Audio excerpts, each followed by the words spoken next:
Your initial thoughts after that defeat?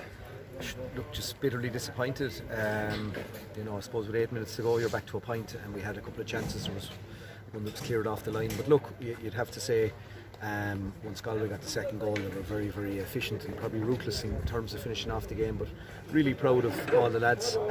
We left a good few scores behind us in the first half, which would have made it not as much of an uphill battle. But I thought the lads came back. We're 8 points down at half time, back to within a point with 8 minutes to go. The lads did really, really well. But look, it's just disappointing that we couldn't see it out from there. I don't think the final scoreline reflected on our efforts, but that is the final scoreline. You have to deal with it, How difficult was it after such a long break? I know you played challenge games and everything in the lead up, but that intensity.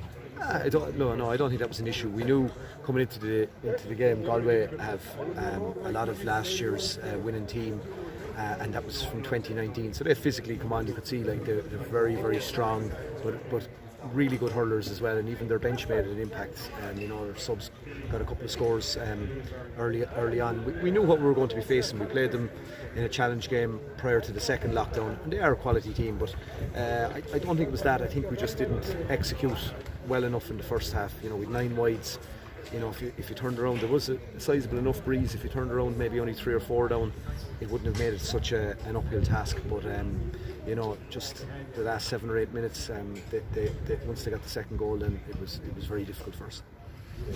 Diarmuid, you started with a different formation with probably 7 back in defence, with Ethan Hurley drifting back from where he was selected.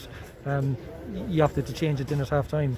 Yeah, well, look, we played like that against Cork, and we played like that against Tipperary, and I think even with the conditions, with the breeze, it was something that we were happy enough with. And yet in the first half we still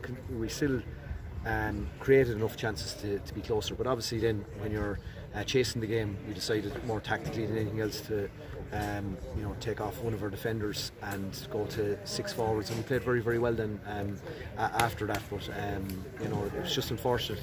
We had chances in the first half, a couple of frees and a couple of chances from play to be closer. Maybe the second half water break came at the wrong time for you. Maybe. I think we got 7 points in a row just after half time, and definitely the game, at that stage was a really, really good game when we got to the water break. But even after the second goal went in, we got a point back to get it to 3 points again. But I suppose the whole trick was to try and get back level and try and nudge ahead and then really test Galway after that. But Galway are a really good team, we knew that. Diarmuid, tis the end of your term after 2 years, two successful years by any benchmark, back-to-back Munster titles.